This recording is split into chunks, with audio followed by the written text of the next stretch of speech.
Hey, Simple. I'm not sure what it is that you're saying, but I think you're trying to get to the point that your overall point is that you're an Aries and your mom is jealous of you and how that's so strange to you.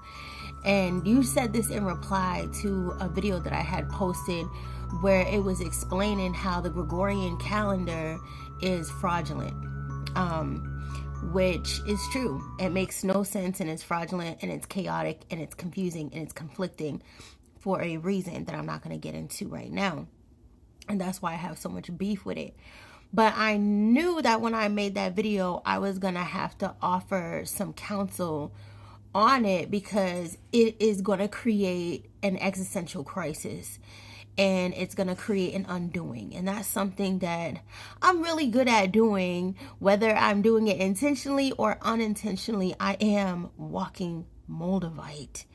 It is my job to enlighten the darkest spaces and to show those scary things that we don't want to look at in order to actually bust open our pineal gland so that we can have true ascension. Now, what you have to understand is that understanding that a lot of the names in the Gregorian calendar are attached to Greek gods and goddesses doesn't mean that you have to throw the whole calendar away, right? I always often talk about don't throw the whole baby out with the bathwater. What I also try to teach y'all is that everything is energy. And this is why we have to understand this concept, because if you cannot hold fast to that concept, when you learn about certain lies and you get certain truths about this dimension and density, it will throw you for a loop if you don't have a foundational understanding of how everything is energy anyway. And this also ties into how words have a lot of people in a chokehold and they're stuck in a word prism and they can't go any further in their knowledge or in their understanding of esoterics, aka the existence that we have, right? So understanding and appreciating that everything is energy anyways, it doesn't matter what name they want to give it. Now, it depends on the context of why it may matter to you, right? If you're trying to get to the bottom of something or research something or know the history of something for certain purposes, you're going to want to know what the names are, what the dates are, how they got changed, how they were translated, etc., etc. There is right place for that. For everyday to day things, you don't need to become obsessed with what the names of something are. What you need to understand is the energy behind it. And so either way, no matter what name they wanted to change and give reverence to, or what gods and goddesses that they wanted to honor or plagiarize, however they wanted to flip the script, it does not matter. So Friday being a Venusian type energy, right, attached to a planet that they wanted to call Venus, I don't care what name they wanted to give the planet Venus, the energy of that planet still rings true. And that's all that matters. So once you get past the name of the planet and you appreciate the energy of the planet, by any other name, a rose is a rose.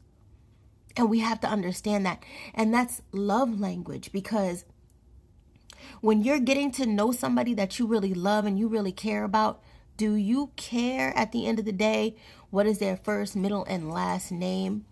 Is that what you're thinking about when you think about the essence of them? When you're getting to understand who they are and why you adore them so much? Is it because they spelled their name with a Y instead of an I? No, it is not.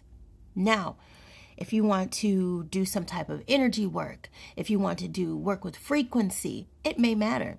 It may matter. But when we are just talking about in generalities, overall, we need to be understanding the energy behind things and understanding that certain names have been switched and changed and rearranged helps us to better tune in and hone in on what matters most. And it's not the names. And what's interesting about astrology, and you're talking about Aries, is that and we're talking about our parents and how our parents take us and receive us or whatever. Well, Aries has a hard time with people being jealous of them because, you know, they're go-getters. They're usually top of their class. They are resonating with the number one frequency, going back to energy, right? But you got to understand this concept of, does this happen to me because I'm an Aries, or is this happening to me because of my mother? It's bringing up the chicken and the egg debate or theory or concept, right? The chicken or the egg, which came first? And when it comes to concepts of space-time and manifesting and who we are, reincarnation, life path, chronicles and whatnot, you have to realize that it's one and the same. It's one and the same. You are Aries because of your mother, and your mother has a problem with your Aries energy because of Aries. It's one and the same. It's one and the same. You were born to a mother to feel that way on purpose, and she is feeling that way for a reason. It's all one and the same. It's all one and the same. Like, a lot of times people think that what they're going through is because of the sign that they are, but you got to understand that sometimes it's on the reverse too. Not sometimes, but all the time. I'm correcting myself here. All the time it's on the reverse. So I am a Cancer sun, Virgo moon, Sag rising, not only because that's the contract that I came in with and that's the deal that I wanted, or whatever, however you want to look at it, because that was the resonance frequency that preceded me or that I came in after. Time is an illusion. It's all happening at once.